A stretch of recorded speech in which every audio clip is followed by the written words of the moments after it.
Kita berdoa. Terima kasih ya Tuhan untuk kebaikan-Mu di dalam kehidupan kami. Kami bersyukur karena Engkau begitu baik. Engkau terus memelihara kami sehingga kami ada pada saat ini sebagaimana kami ada. Dan kini tiba saatnya bagi kami untuk membaca, merenungkan sebagian dari berita firman-Mu. Tuhan mengurapi kami, memakai kami ya Tuhan, agar kami lebih mengerti lagi firman Tuhan, dan itu boleh kami lakukan dalam kehidupan kami sehari-hari. Berbicaralah kepada kami ya Tuhan, karena kami anak-anak-Mu sudah siap untuk mendengarkannya. Di dalam nama Tuhan kami Yesus Kristus kami berdoa, haleluya. Amin. Silakan duduk. Shalom. Wah, kurang semangat ini anak muda. Shalom. Ya, belum terdengar sebanyak orang. Ada berapa orang sih di sini? 100 orang ya. Jadi harusnya 100 suara. Shalom. Iya, baru terdengar 99 suara. Ya, kita akan belajar kebenaran firman Tuhan. Mari kita buka bersama tema kita hari ini, What is a True Love? Ini request dari panitia ya. Jadi mungkin panitia lagi berbunga-bunga atau karena dalam rangka Valentine. Saya tidak tahu tema ini diangkat apakah karena berkaitan dengan perasaan panitia atau karena kebetulan lagi momen Valentine. Baik, kita akan buka Alkitab kita dari 1 Yohanes pasal 4 ayat 18 sampai dengan ayat yang ke-19. Kita akan baca sama-sama, ada di depan. Ya, 1 Yohanes pasal 4 ayat 18 sampai dengan ayat 19. Mari kita baca sama-sama. 1, 2, 3. Di dalam kasih tidak ada ketakutan. Kasih yang sempurna melenyapkan ketakutan. Sebab ketakutan mengandung hukuman, dan siapa yang takut, ia tidak sempurna di dalam kasih. Kita mengasihi karena Allah lebih dulu mengasihi kita. Ya, demikian pembacaan Alkitab kita sore hari ini. Yang berbahagia ialah mendengarkan firman Tuhan dan yang memeliharanya dalam kehidupan sehari-hari. Ya, coba baca baik-baik kalimat yang pertama dulu. Ayat 18 sampai di kata titik 2. Sama-sama, sekeras-kerasnya. 1, 2, 3. Di dalam kasih tidak ada ketakutan. Lanjut. Kasih yang sempurna melenyapkan ketakutan. Terus, sebab ketakutan mengandung hukuman dan ia tidak sempurna di dalam kasih. Kan pertanyaannya, what is a true love? Apakah kasih yang sejati itu? Dan Alkitab bilang kasih yang sempurna itu adalah kasih yang tidak menimbulkan apa? Ketakutan. Jadi kalau kita mengasihi seseorang lalu kita takut kehilangan, ya, takut diomelin, takut macam-macam, takut orang tua, takut sama kakak, takut sama adik, takut sama calon mertua, ya berarti itu bukan kasih yang sempurna. Kasih yang sempurna dia menghilangkan ketakutan. Jadi kalau ditanya kasih yang sejati itu apa? Ya kasih yang menghilangkan ketakutan. Itu aja simpelnya. Karena kita belum mengasihi kalau kita ketakutan. Termasuk ketika kita takut kehilangan, ya itu berarti belum mengasihi.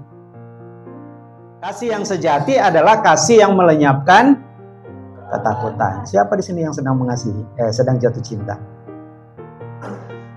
Malu atau takut karena ada kakak pembinanya, atau karena ada adiknya, kakaknya ikut serta, atau karena ada temennya? Siapa yang sedang jatuh cinta? Angkat tangan aja, jujur aja. Ayo, siapa yang sedang jatuh cinta? Yang sedang jatuh cinta. Jatuh cinta itu tidak, sekali lagi, jatuh cinta itu tidak berarti sedang pacaran. Tapi misalnya lagi lihat pemusik yang itu kayaknya ganteng deh, langsung deh hati berbunga-bunga. Ya. Lagi menatap WL, menatap singers, kayaknya boleh nih dijadiin pacar. Ya. Ayo, siapa? Nggak ada. Jangan-jangan ini yang datang mati rasa semua. Harus dicek lagi hatinya masih ada perasaan nggak? Ayo, jujur. Sekali lagi ya, jujur. Ini kita lagi di gereja loh. Siapa di antara kalian semua yang saat ini sedang jatuh cinta. Iya, yang sedang jatuh cinta. Ayo, angkat tangan. 1, 2, 3, 4. Nah, baru sedikit yang jujur. 5, 6, 7. Ya. 7 orang dari 50. 7/50 orang yang sedang jatuh cinta. Dan sekali lagi ya, cinta yang sejati itu adalah cinta yang apa tadi? Tidak ada ketakutan, yang melenyapkan ketakutan. Itu definisi cinta sejati. Nah, problemnya adalah saya yakin kita semua di sini punya definisi apa sih itu yang disebut dengan cinta sejati. Pasti punya. Macam-macam lah pasti mendefinisikan, apalagi anak muda. Remaja, pemuda. Remaja itu kan kalau di ilmu psikologi berada di masa ambivalen. Sudah pernah dengar istilah ambivalen? Ambivalen itu adalah masa di mana remaja itu mau disebut anak-anak nggak mau, tapi mau dianggap dewasa juga kayaknya kemudaan. Sehingga di masa ambivalen ini biasanya anak remaja itu nggak mau diperlakukan seperti anak kecil, tapi tidak mau menanggung beban orang tua. Nah, itulah masa ambivalen. Masa galau, masa yang sensitif, masa sedang mencari jati diri. Itulah masa remaja. Tapi saya harus pastikan dulu di sini yang hadir remaja apa pemuda ini.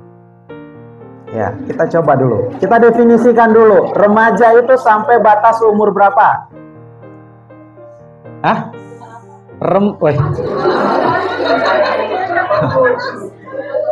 Baca buku psikologi dari mana ini? Ya, tapi kalau menurut WHO ya. WHO bilang umur 60 itu masih pemuda loh. Katanya. Berarti katakanlah remaja itu usia sampai dengan 18 tahun. Oke, siapa yang 18 tahun ke bawah? Coba angkat tangan. 18 tahun ke bawah. 2, 4, 5, 6, 7, 8, 9. Angkat yang tinggi dong.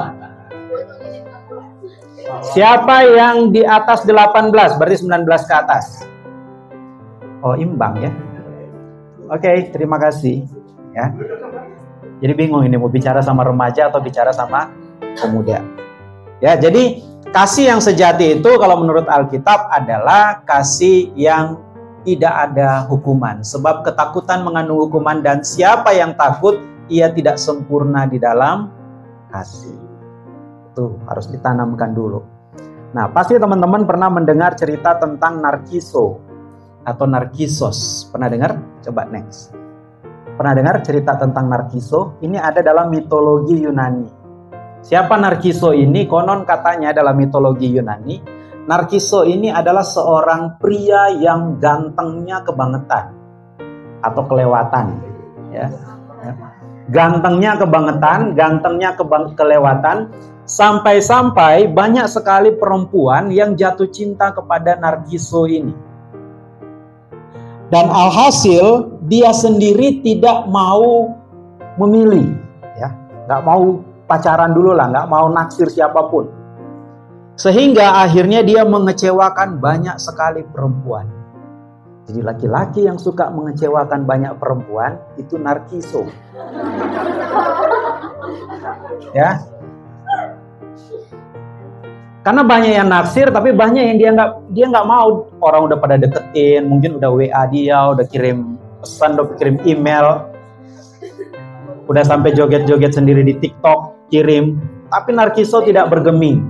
Nah, saking dia ini seorang yang katanya kegantengannya itu sempurna. Nah, saking sempurnanya dia nggak mau mencintai siapapun. Hingga akhirnya ada seorang dewi yang naksir kepada dia.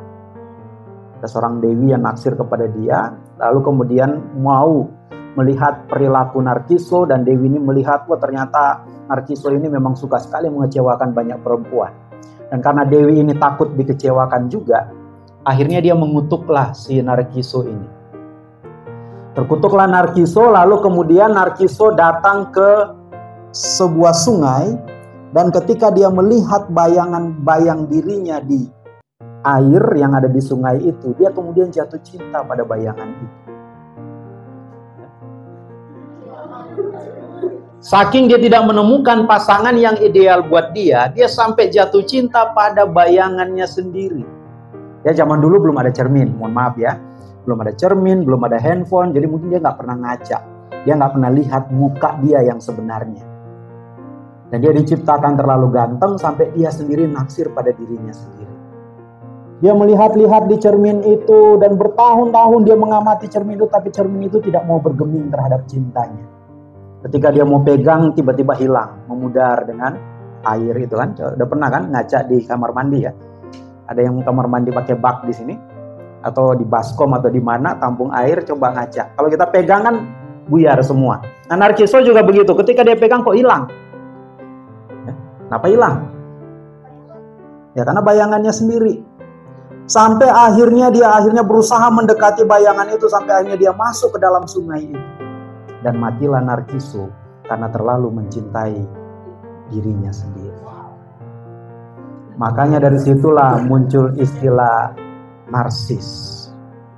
Ya, istilah narsis dalam istilah modern itu muncul dari legenda Narciso ini. Kalau dalam bahasa Inggris dibacanya Narcissus, makanya muncul istilah narsis. Jadi narsis adalah orang yang terlalu mencintai dirinya sendiri. Ada yang terlalu mencintai dirinya sendiri sampai sudah lupa mencintai orang lain. Jangan-jangan orang yang sedang tidak jatuh cinta pada hari ini terlalu mencintai dirinya sendiri sampai lupa ada orang lain yang sedang jatuh cinta kepada dirinya. Hati-hati jadi Narciso. Lama-lama natap di cermin, kayaknya yang di cermin itu cantik banget. Kayaknya yang di cermin itu ganteng banget. Ternyata mencintai diri sendiri. Tapi apa makna dari cerita ini? Cerita ini mau menggambarkan bahwa sebenarnya semua orang itu lebih mencintai diri sendiri. Ketika kita mencintai orang lain, sebenarnya kita karena mencintai diri sendiri. Bukan karena kita mencintai orang itu. Makanya ketika kita mencintai orang lain, parameter itu apa ya bahasa Indonesia-nya? Ukuran, standar yang kita gunakan standar apa? Standarnya kita. Dia harus memberi saya rasa nyaman, dia harus memberi saya rasa gembira, dia harus menyenangkan buat saya, semuanya buat saya. Jarang orang mencintai, tapi kemudian berpikir apa yang bisa saya kasih buat dia, bagaimana saya bisa membahagiakan dia, bagaimana saya bisa membuat dia senang, bagaimana saya bisa membuat dia nyaman. Jarang. Tapi selalu yang jadi ukuran adalah supaya saya, dan saya. Supaya saya dilihat orang, setidaknya status di medsos itu berubah. Dari single menjadi in a relationship. Itu kalau di Facebook ya, nggak tahu kalau di medsos yang lain. Ada yang masih pakai Facebook di sini? Nggak ada ya. Nah, jadi orang mencintai seseorang itu karena dirinya sendiri, bukan karena dia sungguh-sungguh mencintai orang lain. Itu kasih yang sebenarnya di dunia ini. Makanya ketika ada cewek-cewek, ada cowok-cowok datang mendekati, kamu itu bagaikan rembulan di malam hari, nggak usah pede, ya, nggak usah langsung kemudian kelepek-kelepek lalu kemudian langsung berbunga-bunga. Jangan terlalu mudah percaya dengan omongan kaum laki-laki di masa pacaran. Karena laki-laki di masa pacaran itu sedang paket promo. Jadi pendekatannya itu betul-betul pendekatan marketing. Ya. Tujuannya betul-betul menarik kita sampai betul-betul tertarik. Begitu tertarik dengan kita, dia akan berubah menjadi debt collector. Segala sesuatu ditagih. Makan yuk, nanti kamu yang bayarin ya. Kalau udah deket banget. Dan sayangnya perempuan itu, dulu di Taman Eden, perempuan itu penggoda yang hebat. Hanya satu level di bawah ular, ya kan? Cerita Taman Eden kan begitu. Tapi cerita di dunia sekarang, perempuan itu yang paling gampang tergoda. Ya, kalau sudah tergoda, udah jatuh cinta sama laki-laki, semuanya mau dikasih. Duit dikasih, ya, sampai uang orang tua dikasih jajan 50.000. Usahakan habis 1 minggu. Ada nggak yang jajan 50.000 1 minggu sini? 50.000 habis 1 minggu, 1 hari habis karena ngajak pacarnya nonton film kesukaan pacarnya. bukan film kesukaan dia. Yang nonton yuk, nonton apa? Avengers, sekarang apa sih? Ant-Man and the Wasp. Karena jatuh cinta langsung bilang, oh kok kamu suka sih film itu? Aku juga suka. Ya, mulai disama-samain. Ya, ini namanya kayak kalau di matematika menyamakan penyebut supaya bisa dijumlahkan. Ya, tahu kan itu ya? Bilangan pecahan itu kan kalau kita mau jumlahkan harus disamakan dulu penyebutnya. Nah, perempuan itu biasanya seperti itu. Kadang-kadang laki-laki juga. Kalau laki-laki itu strateginya itu trik untuk menggait perempuan. Kalau perempuan strategi untuk membuat laki-laki merasa nyaman. Nah itu, nanti kita akan belajar apa kata Alkitab tentang pacaran. Dan inilah narkiso, itu tadi narkiso ya. Kita lanjutkan berikutnya, next. Nah, karena itu kita jangan menjadi atau jangan memiliki kasih itu seperti narkiso tadi. Kasih yang kita jadikan diri kita sebagai ukuran, ego kita. Kita harus belajar dari Yesus nih. Di Filipi 2 ayat 5-8. Ya, kita baca sama-sama. 1, 2, 3. Hendaklah kamu dalam hidupmu bersama. Cukup sampai sini dulu. Hendaklah kamu dalam hidupmu bersama. Kan ketika kita jatuh cinta, ketika kita naksir seseorang, kan kita tujuannya untuk membangun hidup bersama. Nah, dalam hidup bersama dibilang di sini apa? Menaruh pikiran dan perasaan. Ada bahasa Yunaninya di situ, phroneo. Ya, tapi satu kata saja, tapi bahasa Indonesia diterjemahkan 2 kata, pikiran dan perasaan. Tapi bahasa Yunaninya hanya 1, phroneo. Phroneo itu sebetulnya adalah mindsetnya kita, cara berpikir, perasaan, semuanya masuk di situ. Itulah yang disebut phroneo. Makanya lembaga kitab terjemahkan jadi 2 kata, pikiran dan perasaan. Menaruh phroneo kita yang terdapat juga di dalam Kristus, yang apa di situ dikatakan, walaupun dalam rupa Allah tidak menganggap kesetaraan dengan Allah itu sebagai milik yang harus dipertahankan. Tetapi coba lanjut.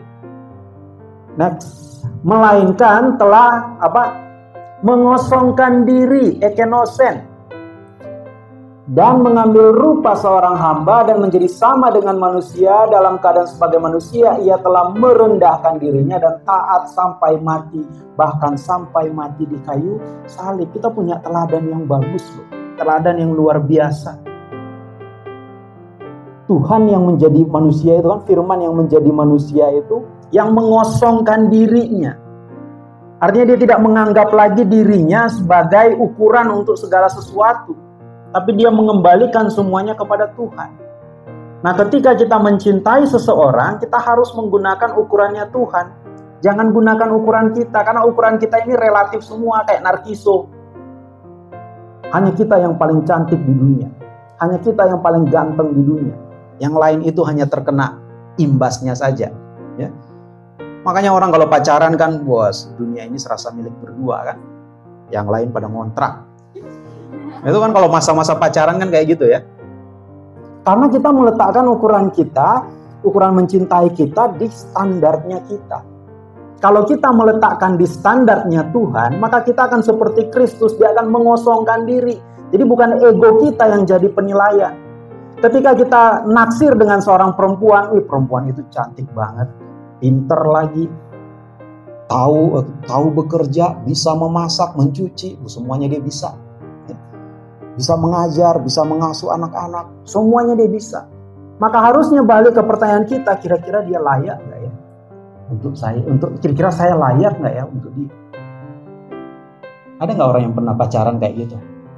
Ketika lagi naksir dengan seseorang, dengan seorang cowok, cowok itu kalau main musik keren banget. Nada-nadanya, nada-nada minor, nada-nada apa sih? Nada-nada yang susah-susah itu. Ya, chordnya itu nggak pernah ada di semesta sekarang ini. Dia cuma ada di DC Universe barangkali ya. Chord-chordnya itu. Chord-chordnya canggih. Jatuh cinta kita. Melihat penampilannya, melihat gayanya, melihat sopan santunnya, melihat tutur katanya.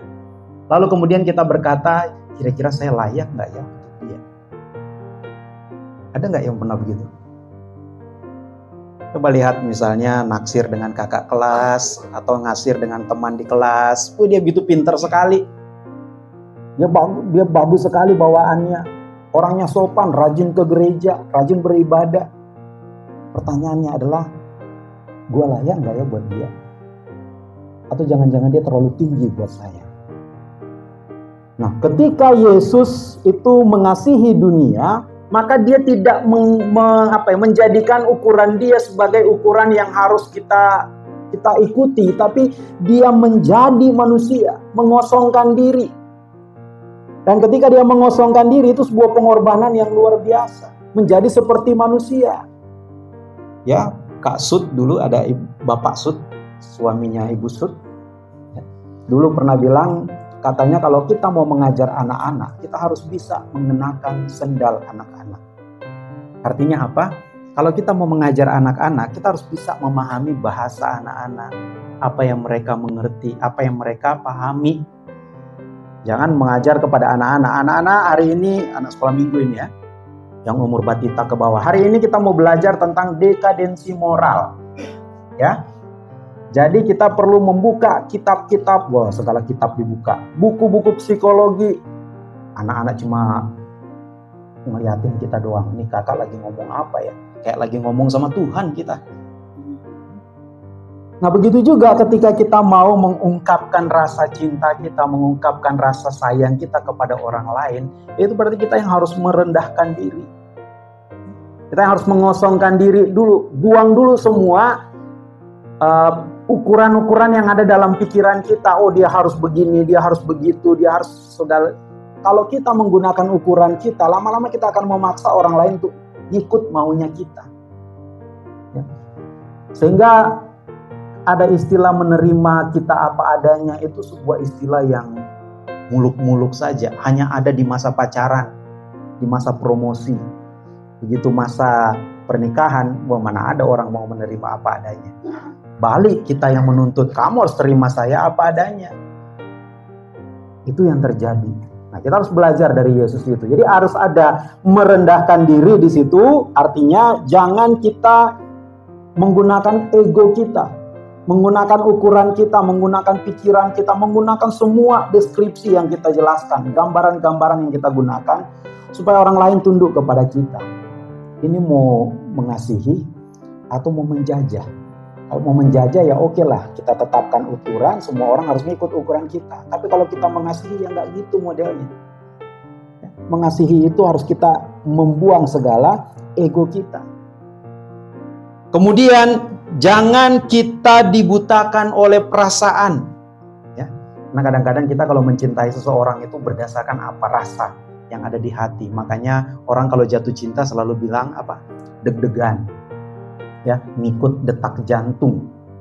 Padahal kita berpikir dengan otak, tapi yang dipakai itu jantung. Ketika jatuh cinta, kalau ada getaran pada pandangan pertama, oh ini dia, tulang dari tulangku, daging dari dagingku. Ayat Alkitab dipakai pokoknya untuk menyenangkan diri sendiri, ya kan? Semua kitab dipakai, wah ini dia pasangan yang diciptakan Tuhan untuk saya. Hanya karena deg-degan, hanya karena jantungnya berdetak cepat. Ya. Coba ketemu dengan harimau di pinggir sungai itu pasti deg-degan. Ya. Ketemu dengan ular, ya pernah nggak ketemu dengan ular tiba-tiba nongol di depan kita? Itu jantungnya lebih cepat daripada ketika kita ketemu dengan orang yang kita naksir di kelas kita. Tapi pernah nggak kita naksir dengan ular? Enggak. Meskipun dia bikin jantung kita berdetak cepat, tapi bukan itu ceritanya. Orang tua kalau lagi marah dengan kita, itu kan bikin kita jantungan juga. Tapi bukan karena itu, jadi bukan jantung yang jadi ukuran kita. Pakai otaknya. Tuhan kasih kita otak masing-masing. Nah ketika kita pakai otak, kata Alkitab tadi, tundukkan otak kita itu kepada Tuhan. Maka kita harus melihat apa kata Alkitab soal relasi, soal mengasihi, soal cinta yang sejati itu. Ada beberapa ayat yang saya mau kutip di sini, coba ditampilkan. Yang pertama, Amos 3 ayat 3. Baca sama-sama, 1, 2, 3. Belum serentak, ulang. 1, 2, 3. Berjalankah dua orang bersama-sama jika mereka belum berjanji? Ayat Alkitabnya romantis ya. Berjalankah dua orang bersama-sama jika mereka belum berjanji? Tahu perjanjian? Perjanjian itu ada, kalau zaman sekarang itu ada aktanya. Harus ditandatangani oleh notaris. Itu akta ya. Semua di situ sudah harus jelas mana yang menjadi batasan, mana yang menjadi ukuran-ukuran, dan semuanya tercantum jelas di dalam perjanjian. Jadi ketika kita mau mengasihi seseorang, kita harus mau hidup dalam batasan-batasan yang ada, yang sudah Tuhan tetapkan. Kalau enggak, ya jangan. Jangan ikut karena perasaan saja, jangan karena naksir saja. Jangan hanya karena ingin merubah status di medsos saja. Atau jangan supaya kelihatan berduaan saja. Atau supaya enggak dipanggil orang jomblo. Hanya karena gengsi, lalu kemudian kita rela mengorbankan segalanya. Enggak, tetap harus Tuhan yang di atas. Minta petunjuk dari Tuhan, saya sudah cukup dewasa belum? Saya sudah cukup bisa belum? Karena dewasa itu nggak lagi dilihat dari umur sekarang. Ada anak SMP, cara berpikirnya udah dewasa banget. Dia sudah bisa memanage dirinya sendiri, dia sudah bisa mengendalikan emosinya sendiri. Ada anak kuliah, tapi mentalnya kayak anak SD. Saya lihat kemarin yang menganiaya anak, Anak apa sih namanya? Ketua Ansor ya itulah yang kasusnya. Dia tendang itu kayak lagi tendang binatang itu kan. Anak kuliah itu kan, 20-an tahun, anak kuliah. Tapi mentalnya masih lebih bagus mental anak-anak. Pernah nonton di TikTok atau di YouTube, YouTube di short atau di Instagram, ada anak kecil laki-laki dan anak perempuan lagi pegang kayu, anak kecilnya ini. Ketika si anak perempuan ini bikin dia jengkel, dia mau pukul.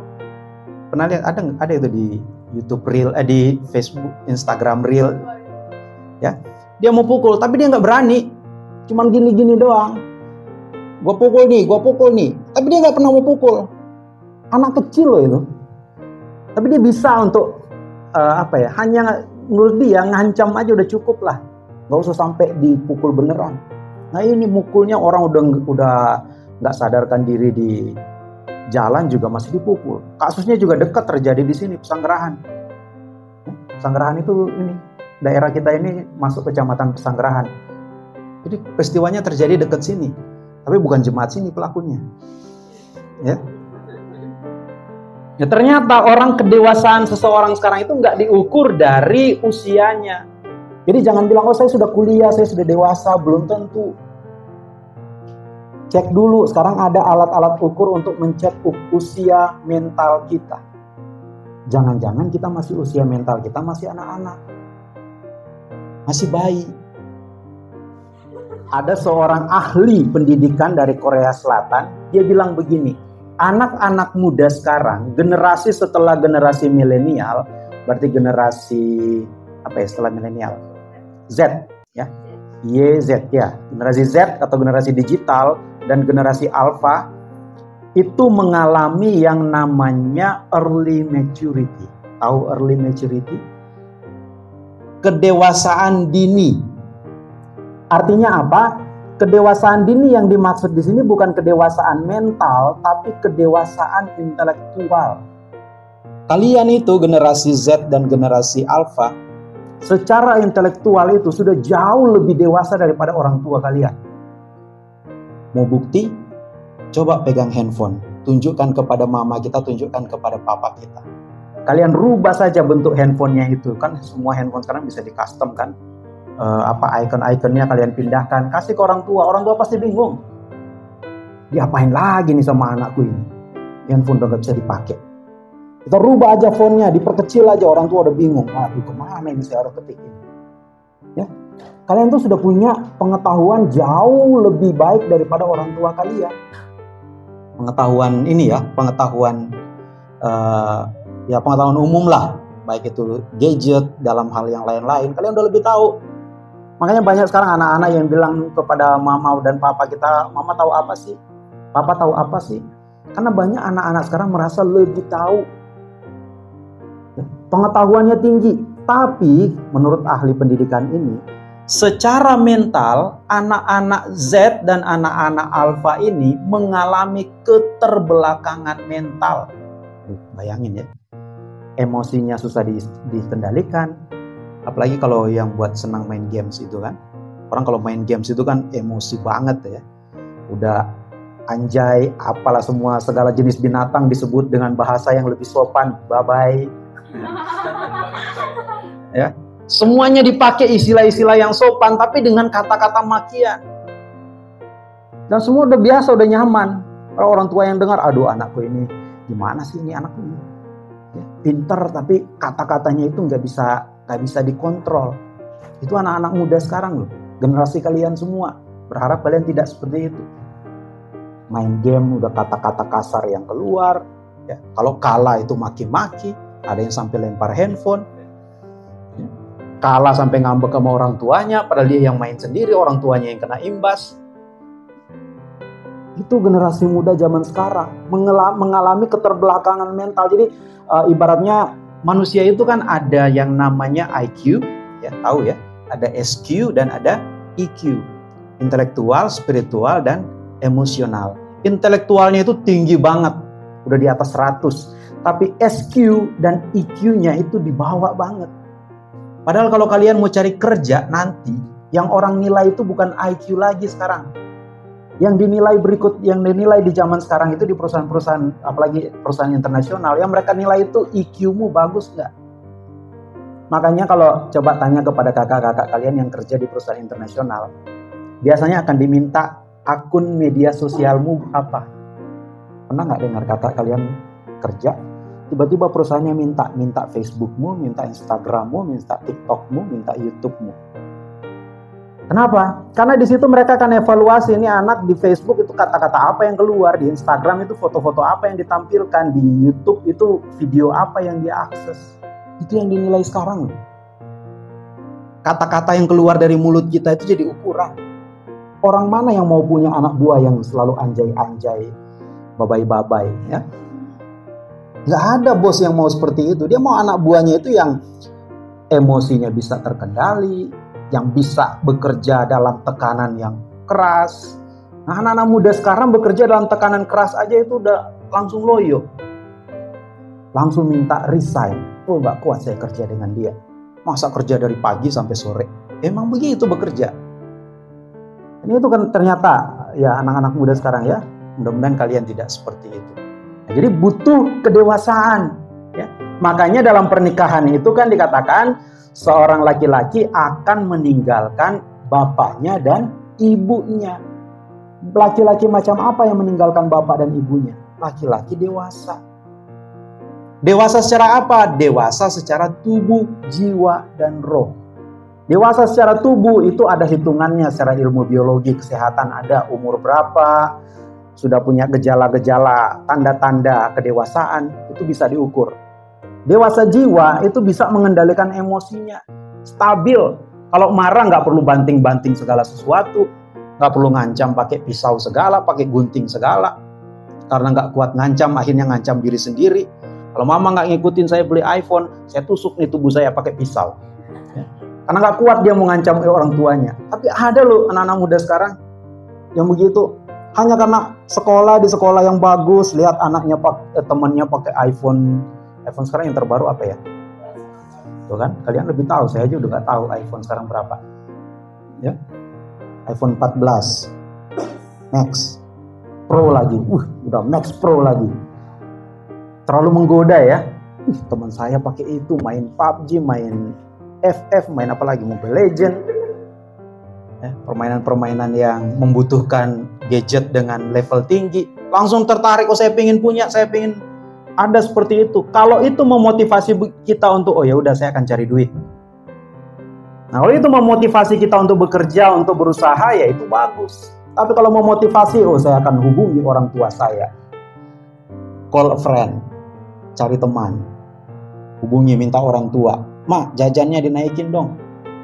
Karena saya punya target tahun depan sudah bisa beli iPhone 14 Max Pro. Tahun depan udah naik lagi levelnya. Atau udah tiba iPhone 20 Max Pro." Orang tua yang jadi sasaran, itu berarti belum dewasa secara mental. Ya, jadi ini perlunya. Jadi berjalan bersama-sama itu perlu janji. Yang kedua, ayat yang berikutnya. Janganlah kamu merupakan pasangan yang tidak seimbang dengan orang-orang yang tak percaya, sebab persamaan apa yang terdapat antara kebenaran dan kedurhakaan atau bagaimana terang dapat bersatu dengan gelap. Nah, ini bicara soal beda iman. Ya. Boleh nggak pacaran beda iman? Hah? Boleh nggak pacaran beda agama? Kenapa nggak boleh? Hah? Jangan sampai nikah. Boleh pacaran tapi nggak sih? Emang pacaran cuma buat ajang test drive doang? Uji coba doang? Hah? Apa? Koleksi. Emangnya mau bikin galeri foto? Kenapa pacaran? Kenapa kita mulai dulu dari tingkat yang paling tinggi, level yang paling tinggi, menikah? Kenapa menikah itu tidak boleh yang tidak seiman? Kenapa? Jadi broken home. Kenapa bisa jadi broken home? Orang tidak seiman, orang tidak satu keyakinan itu bisa broken home. Yang laki-laki yakin dia ganteng, yang cewek nggak yakin. Nah, itu kan beda keyakinan. Beda iman maksudnya. Kenapa orang beda iman itu susah bersatu? Karena iman itu adalah dasar paling hakiki dari seseorang. Orang bisa membunuh karena iman. Banyak sekali kasus pembunuhan karena orang beda agama. Coba lihat aja bom bunuh diri itu. Kan itu kan dasarnya karena dia melihat orang lain itu berbeda iman dengan dia, berbeda keyakinan dengan dia. Dan dia tega untuk membunuh itu. Dan ketika dia membunuh itu dia nggak merasa berdosa, tapi dia justru merasa mendapat pahala. Berarti iman sedemikian kuat mempengaruhi seseorang. Nah, bagaimana orang yang dipengaruhi oleh dua iman yang berbeda itu mau bersatu? Ketika mereka berhadapan dengan masalah, yang satu pakai cara berpikir kitab A, yang satu pakai cara berpikir kitab B, nggak akan nyambung. Di negara-negara luar, banyak orang beda agama itu menikah. Banyak orang beda agama itu berpacaran, buat mereka biasa saja. Tapi ketika mereka menjalani, baru terasa siksanya. Baru terasa rumitnya. Jangankan orang beda agama, beda suku aja, pacaran itu ribetnya minta ampun. Banyak sekali keluarga-keluarga yang kami layani ya. Ada yang dari Jawa, yang satu dari Batak. Ya, Batak kan tahu lah budaya Batak ya. Bikin acara, itu acaranya bisa dari pagi, dari ayam berkokok, sampai ayam udah nggak bisa berkokok lagi. Itu kan acara adat Batak kan? Ya, jemaat kami banyak yang Batak nih, pemusik kita orang Batak nih, Batak asli. Enggak ya? Asli ya. Acaranya itu kan panjang. Yang orang Jawa nggak terbiasa seperti itu, capek lah dia. Udah gitu kalau di Batak itu kan ikut ini ya, ada urutannya, marga itu ada urutannya ya. Jadi meskipun sama-sama siahaan misalnya, sama-sama nababan, tapi kalau dia nomornya lebih tinggi atau lebih rendah, nomornya dia lebih rendah daripada nomor saya, berarti saya harus hormat kepada dia gitu ya. Nah, kalau dia nomor 10, saya nomor 12, ya berarti saya harus hormat sama dia. Gitu ya kan di Batak. Jadi meskipun yang nomor 12 ini pekerjaannya lebih baik daripada yang nomor 10, tetap kalau ada acara kawinan cuci piring. Kerjaannya. Bisa begitu. Nah ini pasangan yang dari Jawa ini ketika menikah dengan orang Batak, disuruh cuci piring. Padahal jabatannya lebih tinggi daripada yang nomor 10. Dan kadang-kadang usianya juga lebih muda bisa ya. Usianya lebih muda, tapi gimana kalau aturan adatnya seperti itu? Bayangin, beda suku saja bisa memicu konflik pertengkaran dalam keluarga. Lama-lama istrinya udah bilang, saya nggak mau ikut lagi kalau ada acara papa. Capek. Anak-anak akhirnya sampai berpikir begitu. Sampai akhirnya setiap kali ada acara adat hanya bapaknya yang pergi atau hanya ibunya yang pergi. Karena beda adat. Itu baru beda adat loh. Apalagi ini beda iman. Kita mau besarkan anak aja nggak tahu mau pakai agama mana. Ya, makanya di sini dikatakan janganlah kamu merupakan pasangan yang tidak seimbang dengan orang-orang yang tidak percaya. Dia aja nggak percaya kepada Yesus, lalu kita mau tuntut dia percaya sama kita. Omong kosong. Yesus aja dia nggak percaya. Lah kita mau tuntut kamu harus percaya dong sama aku. Kan dia bilang Tuhanmu aja nggak ku percaya. Lu mau nuntut gua percaya sama lu, nggak bisa lah. Inilah, jadi kalau ada yang sudah naksir-naksir pasangan yang beda agama, mending stop dulu deh. Cari yang lain. Masih banyak yang seagama, yang seiman, yang lebih ganteng, lebih cantik dari dia. Lebih baik. Ya.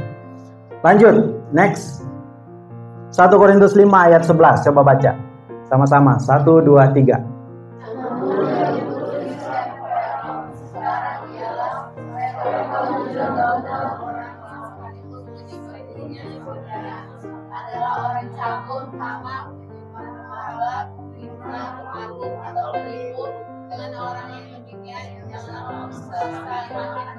Wih, keras sekali Paulus di Korintus ini ya. Karena Korintus ini jemaat yang bandel memang ya. Kalau kita belajar Alkitab, Korintus ini jemaat-jemaat yang bandel. Sehingga Paulus itu agak keras menulis surat di sana. Kata Paulus begini, yang kutuliskan kepada kamu sekarang ialah supaya kamu jangan bergaul dengan orang yang sekalipun menyebut dirinya adelphos. Kalau dalam bahasa Yunani ya, adelphos itu artinya saudara seiman.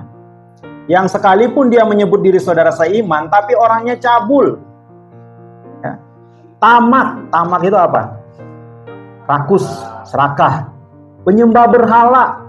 Ternyata ada loh orang yang mengaku beriman, seiman, tapi penyembah berhala. Siapa yang mau punya pacar tiap malam pergi ke Gunung Kawi? Nyari dukun. Gimana coba? Ada sakit dikit, yuk kita ke dukun yuk. Ada di sebelah dukun beranak. Dikit-dikit nyari dukun, dikit-dikit nyari setan. Kan nggak bisa gitu seperti itu. Pemfitnah. Orang yang suka memfitnah. Makanya kalau saya dengan istri saya, kalau dia udah mulai cerita tentang orang lain, saya bilang cukup. Nggak mau saya dengar cerita tentang orang lain. Ceritakan saja tentang dirimu. Itu sudah lebih dari cukup. Nggak usah terlalu banyak ngomongin soal orang lain. Udah urusan mereka lah. Kecuali kalau mereka minta tolong. Tolongin kami dong. Ya udah silakan dibahas dalam keluarga. Tapi kalau selama mereka tidak minta tolong, tidak minta bantuan dari kita, ngapain kita omongin? Jangan bergaul dengan orang yang suka ngegosip. Ya. Kenapa? Karena kalau dia semangat sekali menggosipkan teman kita, ada saatnya di mana dia semangat sekali menggosipkan tentang kita. Di depan kita dia gosip tentang teman kita, di belakang kita dia gosip tentang kita. Jangan suka pacaran dengan orang yang senang ngegosip. Jangan suka pacaran dengan orang yang suka ngegosip. Gak bagus tuh ya. Pemabuk. Nah, siapa di sini yang sudah minum alkohol di sini? Hah? Ada yang sudah minum alkohol di sini? Hah? Jangan sebut orang lain lah. Kan tadi udah dibilang, jangan suka memfitnah. Ayo, ngaku aja. Siapa? Apa ya kau ini? Jangan suka pacaran dengan pemabuk. Ya. Kenapa? Nanti ketika kalian, kalau ujung-ujungnya kalian nanti sampai ke menikah, orangnya doyan mabuk, habis duit kalian hanya untuk beli alkohol. Habis, ya. Di kampung saya itu banyak tuh orang-orang yang akhirnya bercerai, yang akhirnya berantem rumah tangga hanya karena bapaknya pemabuk. Dikit-dikit beli tuak, dikit-dikit beli, kalau di kampung saya itu cap tikus. Alkoholnya tinggi sekali itu. Tiap kali pulang dia udah nggak bisa bedakan mana got, mana jalan. Kadang-kadang pagi-pagi ketemunya udah di dalam got. Kita bangunin, ayo naik ini, bentar lagi hujan. Emang ini got lo. Bahkan udah saking mabuknya jatuh ke dalam got, dia rasa got itu milik dia. Itu pemabuk, jangan mau. Nanti ketika dia sedang mabuk, kamu tanya, menurut kamu saya paling cantik gak di dunia? Oh, dia bilang paling cantik, itu lagi mabuk. Nanti kalau dia sadar, beda lagi omongannya. Jadi jangan dipercaya. Dan juga dengan penipu. Jangan suka pacaran dengan orang yang suka nipu orang. Meskipun dia orang beriman, suruh bertobat dulu, berhenti dulu penipuan. Di penjara saja ya, kalau kalian mau tahu, sesekali kalian ikutlah pelayanan ke penjara. Orang yang masuk penjara karena kasus penipuan itu paling tidak disukai di penjara. Ya, yang di penjara yang tidak disukai itu yang kasus pemerkosaan atau kasus penipuan. Wah, itu paling nggak disukai di penjara. Mereka nggak bisa percaya masuk ke dalam penjara. Bayangkan orang-orang yang sudah ketahuan jahat saja di dalam penjara nggak suka sama penipu. Lah kita orang yang baik masih mau sama penipu. Jangan mau. Mulai dari dia bohongin orang tua. Nah, makanya kalau pacaran, ya, yang perempuan kalau ngajak pacarnya, yuk kita makan bareng yuk. Terus pacarnya tanya, saya mau ngomong apa sama orang tua? Bilang aja yang bener. Bilang aja lo mau makan sama gua. Ya, belajar jujur dari pacaran. Yang udah pacaran ya, kalau yang belum pacaran, belum dewasa, belum cukup umur, jangan. Bilang aja jujur. Kalau perlu lo yang jemput gua ketemu dengan orang tua saya. Bu, Pak, boleh nggak ajak ini makan malam? Nanti bapaknya bilang, sama kami sekalian ya, keluarga. Jangan ngajarin pacar kita berbohong. Lama-lama dia bohongin kita. Percaya deh. Kalau kita udah sering ngajarin pacaran kita berbohong, apalagi dia nggak pernah berbohong di rumah tangga, di dalam rumahnya. Lalu kita yang baru masuk saja langsung meniru dia. Udah bohong aja sama orang tuamu. Lama-lama dia akan berani berbohong kepada kita. Ya, ingat itu. Jangan sering-sering. Kalau keluyuran malam ya mending izin aja kepada orang tua. Kalau terlambat pulang karena memang terlanjur nonton film yang harusnya satu film jadi 2 film, jujur aja. Pak, Bu, mohon maaf ya. Tadi kami nonton film harusnya 1, tapi karena bagus jadi 2. Ya, jujur daripada mulai cari alasan, tadi macet banget, hujan dan sebagainya. Padahal orang tuanya baru pulang dari mall yang sama. Ngapain kita bohong-bohong? Ya jujurlah. Kalau karena kejujuran kita kemudian kita tidak disukai oleh orang tua pasangan kita, ya berarti kita bukan pasangan yang cocok. Masa kita mau jujur malah diomelin, malah tidak disukai. Diomelin ya itu resiko. Namanya kita bikin kesalahan ya pasti diomelin. Tapi kalau kita diomelin, kalau kita diusir karena kita jujur, nah itu berarti ini bukan keluarga yang cocok untuk saya. Keluarga yang mau menerima ketika saya jujur, itulah yang cocok dengan saya. Itu kan gampang, tinggal ganti lembaran baru. Semudah membalikkan lembaran Alkitab. Next.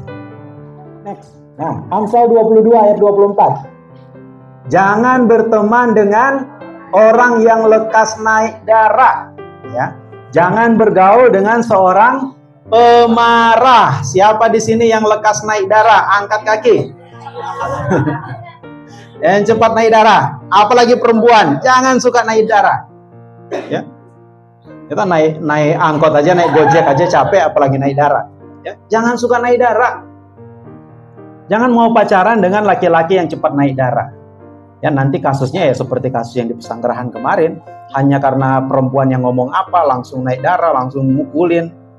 Jangan mau pacaran dengan yang seperti itu. Apalagi yang ringan tangan. Terima laporan dikit langsung main ringan tangan. Jangan. Nanti ketika menikah, teman kita menghasut dia, kita yang jadi korban. Ya. Ringan tangannya dia. Jadi jangan mau pacaran dengan orang yang lekas naik darah. Kalau pacar kita sekarang terlanjur orang yang lekas naik darah, suruh bertobat dulu. Turunin dikit darahmu. Kalau darahmu sekarang B, turunin ke A. Maksudnya kalau darahnya 10, turunin dikit. Belajar selama pacaran, ajar dia untuk mengendalikan dirinya. Jadi terang. Jangan jadi pacaran justru jadi penghasut. Dia lagi mukul teman, ayo yang lebih semangat. Saya rekamin nih, live. Jangan begitu. Justru kita harus melerai.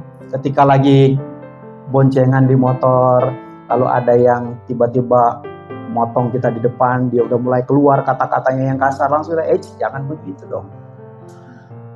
Karena pacar yang aku kenal adalah pacar yang baik. Ya kan? Langsung turun dia itu. Ya, itulah peran kita harus menuntun orang. Lanjut. Ayat berikutnya. 2 Tesalonika 3 ayat yang ke-6. Coba baca, ini penting sekali soalnya. 1, 2, 3.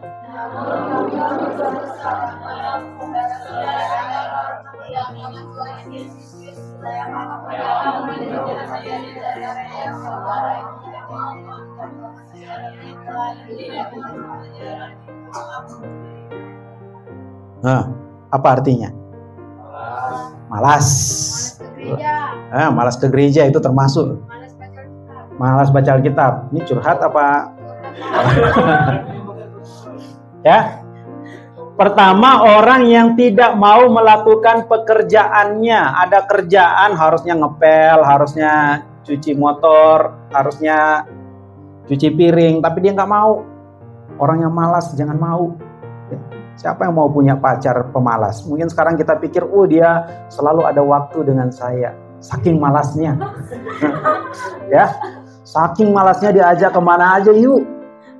Sesekali tanyain, lu nggak ada kerjaan di rumah? Masa tiap kali diajak langsung mau aja?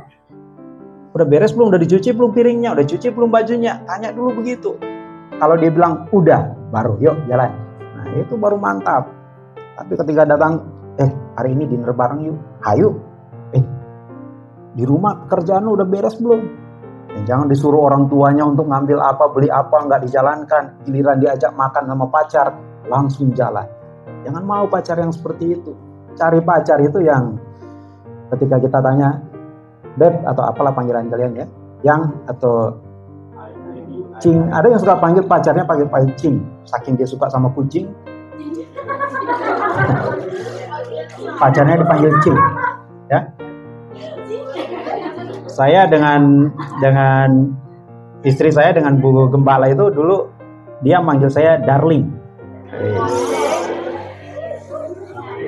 Tahu nggak artinya darling? Ya, dulu dia panggil darling karena dia suka dadar guling. Jadi dia panggil saya darling. Ya. Lama-lama, makin lama pacaran udah hilang darnya, jadi panggilnya Ling. Jadi serasa jadi orang China saya sekali kan. Kenapa sampai jadi? Ya kadang-kadang saya pikir dia manggil maling ya. Mumpung nggak ada orangnya kan. Ya, jadi itu. Jadi ketika kita tanya yuk kita jalan yuk, atau kita makan yuk, kita nonton yuk, kemudian dia bilang bentar ya, saya masih harus nyuci bajunya papa, mama, adik-adik, semuanya dipakai. Oh langsung bilang, wih ternyata kamu rajin juga ya. Tapi jangan alasan juga laki-laki karena nggak mau jalan karena hujan aja langsung bilang, oh bentar ya lagi ngepel rumah ini, rumah yang dipel nih gedenya kayak Stadion Senayan soalnya. Mau nyombongin diri kan, pura-pura cari alasan. Enggak juga, tapi jujur saja. Ketika dia bilang saya lagi cuci baju, tawarin aja mau saya bantuin enggak? Cuci baju berdua kan mantap. Ya. Jadi lebih baik mendorong orang untuk menjadi orang yang rajin. Karena nanti ketika dia berumah tangga, dia akan jadi laki-laki, akan jadi suami yang rajin bekerja, rajin cari nafkah, rajin menuntut ilmu. Ya. Rajin tuh mengurus keluarga. Ketika kita punya istri yang rajin, bukan istri yang tidur jam 8 malam, bangun jam 8 malamnya lagi, tidur mulu kerjaannya. Kan nggak begitu kita mau cari orang ya, cari yang rajin. Lalu yang kedua, yang tidak mau menurut ajaran. Nah itu tadi dibilang nggak suka baca Alkitab. Coba saya tanya di sini, siapa yang rajin baca Alkitab di antara kalian? Ada yang sudah khatam baca Alkitab dari Kejadian sampai dengan Wahyu? Coba. Ada? Belum ada? Ada, baru satu. Dari Kejadian sampai Wahyu. Oh, luar biasa. Ada yang udah baca Kejadian dan Wahyu? Ya, Kejadian 1 dan Wahyu 22. Ada? Bacalah Alkitab. Kenapa perlu membaca Alkitab? Nah, sekarang Lembaga Alkitab baru mengeluarkan Alkitab edisi terjemahan baru edisi kedua. Nah, kenapa saya perlu mempromosikan ini kepada kalian? Karena bahasa Indonesianya sudah disesuaikan dengan bahasa Indonesia zaman sekarang. Kalau bahas Alkitab zaman dulu kan, Alkitab yang sekarang kita pegang itu kan bahasanya masih zaman tahun 74. Ada Yesus ketika melihat Lazarus, dikatakan masih gulalah hatinya. Pernah baca? Pusing kita, apa sih ini masih gula, ini masih gula. Ya. Itu kan artinya terenyuh hatinya. Nah itu sudah disesuaikan dengan terjemahan baru dengan bahasa Indonesia yang sekarang. Ya.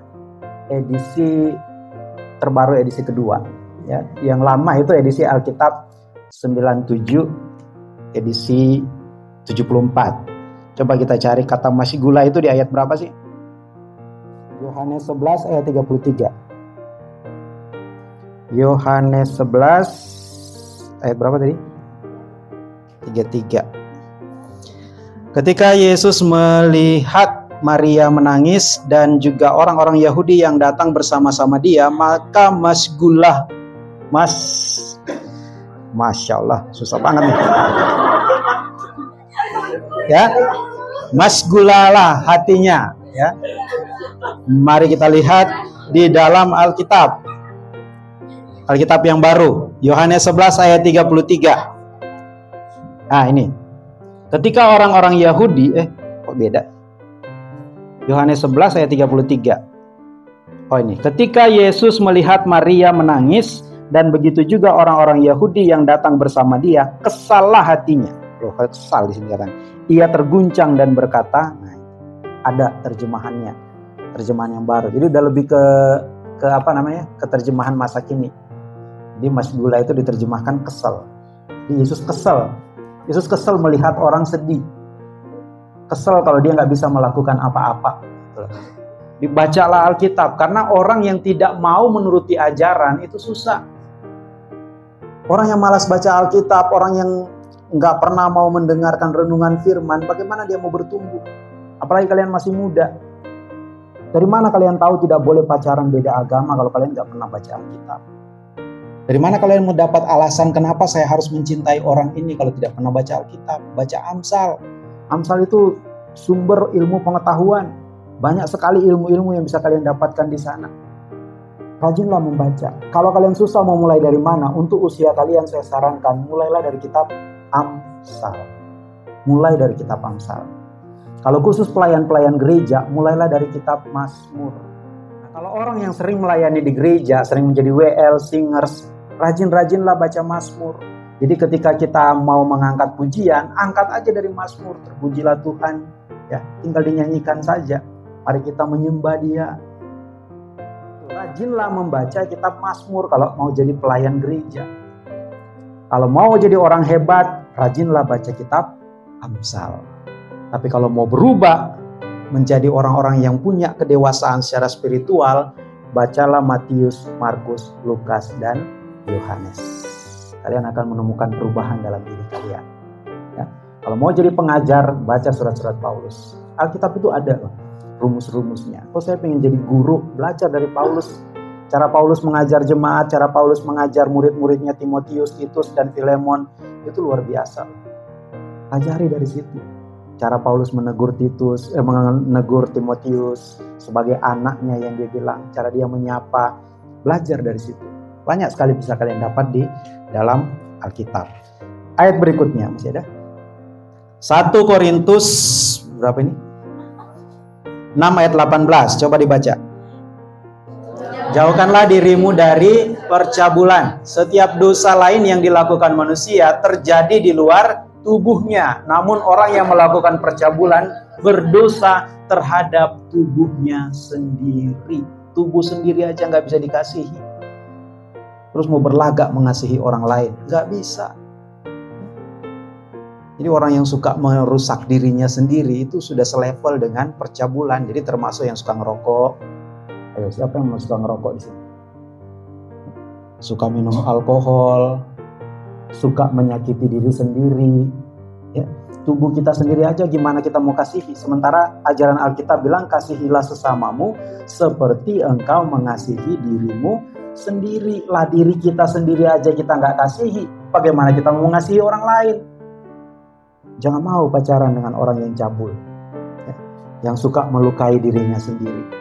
Ini jelas Alkitab bilang begitu. Kalau kita sudah terlanjur pacar kita orangnya seperti itu, suka menyakiti diri sendiri, suka ngerokok, vape lah, apalah sekarang, zaman-zaman sekarang udah makin canggih sih ya. Kecanduan game dan sebagainya. Sebagai pasangan yang beriman, kita harus mengejar dia. Lu jangan gitu lagi dong. Main game boleh dari jam 8 sampai jam 11 misalnya. Itu jam sekolah ya. Dari jam 1 atau jam keluar sekolah, katakanlah sehari cukuplah 2 jam, 3 jam. 3 jam udah tinggi ya. 2 jam lah. Habis itu ayo kita waktu untuk berdua. Ngobrol-ngobrol, makan-makan. Itu jauh lebih baik. Jadi sebagai pacar kita harus menjadi berkat buat pacar kita. Supaya ketika dia menjadi suami kita atau ketika dia menjadi istri kita, dia bukan orang yang kecanduan game, kecanduan rokok, kecanduan alkohol. Ya. Justru di masa pacaran ini saat yang paling tepat untuk mengubah dia. Dulu kita pernah ada anak pemuda di sini dari anak pang. Tahu anak pang ya? Yang rambutnya berdiri semua. Nggak tahu itu pakai pomedo apa itu ya? Berdiri semua. Bajunya acak-acakan. Itu dulu pernah ada. Datang ke sini pacaran sama anak gereja, berubah orangnya. Sekarang udah menikah dengan polisi. Karena terjadi perubahan dalam hidupnya. Jadi artinya ada ketika dia pacaran dengan orang yang rajin baca Alkitab, yang rajin melayani, hidupnya juga berubah. Jangan sampai kita pacaran orang seiman seperti ini, rajin ikut ibadah pemuda seperti ini, tapi pacar kita malah sibuk ngerokok, sibuk alkohol, cabul, sibuk nonton pornografi. Coba lihat sesekali kalau kalian pacaran dengan pacar kalian, jangan nomor kontak melulu yang dicek. Sesekali lihat history dia di YouTube, history dia di browsernya, dia habis buka apa ini. Kita sebagai pacar harus mengarahkan itu. Kan ada itu kan, mumpung sekarang pakai teknologi semua. Oh dia harus WhatsApp, habis ini dia habis join di grup mana. Grup-grup sekarang kan Telegram, apalagi Twitter, ya. Ada yang masih main Twitter di sini. Banyak yang main Twitter karena Twitter katanya nggak ada filternya. Kalau yang suka main Instagram karena ada filternya, ya kan? Senang filternya, sehingga dia tidak mau tampil apa adanya, tampil filter adanya. Ya. Banyak orang yang jangan suka naksir dengan perempuan atau laki-laki yang ada di Instagram. Itu hasil filter semua. Ya hasil filter semua. Jadi kalau mau pacaran tanya dulu, lu punya TikTok nggak? Lu punya Instagram nggak? Pakai filter nggak? Pakai. Oh nggak jadi deh. Ya, produk filter gitu. Ya. Mending sukai orang apa adanya ya. Ayat berikutnya dari 1 Korintus 6 ayat yang ke-12. Kita baca sama-sama 1, 2, 3. Segala sesuatu diperbolehkan bagiku, tetapi tidak semuanya berguna. Segala sesuatu diperbolehkan bagiku, tetapi aku tidak mau membiarkan diriku diperhamba oleh apapun. Salah satu moto yang disukai oleh anak muda adalah mencari kebebasan. Saya mau bilang ya, tidak ada kebebasan di dunia ini. Ketika kita mengatakan saya ingin bebas dari orang tua, maka kita akan terikat pada sesuatu yang lain. Otomatis. Saya ingin bebas dari gereja, kita akan terikat pada dunia. Saya ingin bebas dari Tuhan, kita akan terikat pada iblis. Saya ingin bebas dari orang tua, kita akan terikat pada teman kita, pada lingkungan tempat kita bergaul, pada orang-orang lain di sekitar kita. Jadi jangan pernah bilang saya ingin bebas. Nggak ada orang yang benar-benar bebas di dunia. Ya. Maka jadilah dirimu sendiri. Ketika engkau adalah anak yang baik, yang patuh, yang taat kepada orang tuamu, nggak usah berubah hal yang positif itu. Karena di sini dikatakan segala sesuatu diperbolehkan. Di dalam Alkitab dikatakan semua kita itu boleh melakukan apa saja, tapi tidak semuanya berguna. Maka saya hanya mau melakukan hal-hal yang berguna. Bagi saya pribadi, bagi pasangan saya, bagi orang tua saya, dan bagi saudara-saudara saya. Itulah prinsip kita. Jadi jangan mau menjadi orang yang hanyut dengan pergaulan, pengen ngikut. Oh saya sangat meneladani model yang ini, YouTuber yang ini, dia suka pakai kata-kata yang kasar, saya juga harus ngikut. Katanya ngikut model, padahal akhirnya kita tidak menjadi diri sendiri. Banyak anak-anak muda yang kita layani yang selalu bilang, oh saya pengen jadi diri saya sendiri. Jadi saya bebas untuk ngomong, saya bebas untuk keluarkan kata-kata. Justru ketika dia bilang begitu, dia sedang menjadi orang lain bagi keluarganya sendiri. Setidaknya bagi orang tuanya akan bilang ini masih anak saya atau bukan. Ketika dia di gereja, orang-orang melihat ini masih jemaat kita atau bukan. Ya, justru ketika kita berusaha untuk keluar, untuk menjadi diri sendiri, kita sedang menjadi orang lain. Kalau kita mau jadi diri sendiri, tetaplah terikat di dalam keluarga di mana kita tumbuh, tetap terikat di dalam gereja di mana kita bertumbuh, kita akan menjadi diri kita sendiri. Gak usah cari pertolongan di luar sana, carilah pertolongan kepada Tuhan. Kalau kita memang sungguh-sungguh ingin menjadi diri kita sendiri, kembalilah kepada siapa yang menciptakan kita. Jangan justru ikut kepada yang berusaha menghancurkan kita. Ya. Jadi kalau ada orang menegur kita karena kesalahan kita, gak usah sok-sokan bilang, siapa lu? Justru bersyukurlah. Karena setiap teguran itu akan mendewasakan kita. Apalagi masih muda, kalian masih muda, perjalanan kalian masih panjang. Kita nggak tahu kalian nanti mau jadi apa. Tapi percayalah, yang dicari oleh dunia sekarang adalah orang-orang yang punya dampak positif. Kalau kita cuma memberi dampak negatif, dunia pun akan membenci kita. Jadi jangan bangga ketika kita menjadi semakin negatif. Tapi banggalah ketika kita semakin menjadi positif. Nah, inilah kembali kepada tema awal kita, what is true love? True love adalah ketika kita tidak lagi hidup dalam ketakutan. Kapan kita tidak hidup dalam ketakutan? Ketika kita berjalan bersama Kristus. Kita nggak akan pernah ketakutan. Bahkan murid-murid Yesus yang ketakutan menghadapi badai. Ketika Yesus terbangun, hilang ketakutan mereka. Ketika Yesus bilang, di mana iman? Kita sedang berjalan di tengah gelombang yang gak jelas sekarang. Kita sedang mengarungi lautan dengan gelombang yang tinggi. Kalau kita berjalan sendirian, kita akan hidup dalam ketakutan. Tapi kalau kita berjalan bersama Tuhan, percaya deh, kalian akan sanggup menghadapi hal-hal yang paling menakutkan sekalipun. Seperti kata Daud, sekalipun aku berjalan dalam lembah kekelaman. Lembah kekelaman itu bahasa Ibraninya sarmawet. Lembah kematian. Aku tidak takut bahaya. Sebab gadamu dan tongkatmu. Itulah, gada dan tongkat itu adalah lambang dari firman Tuhan. Teguran-teguran. Ya. Karena gada itulah yang mendewasakan kita. Tongkat itulah yang mendewasakan kita. Jadi bersyukurlah sekali lagi kalau masih ada orang yang mau menegur kalian. Mengingatkan kesalahan kalian. Menyatakan pelanggaran kalian. Bersyukur. Berarti kalian tahu ada yang sedang mengasihi kalian. Dan itulah cinta sejati kalian. Orang yang mau menegur kalian agar bisa keluar dari ketakutan di dunia ini. Amin.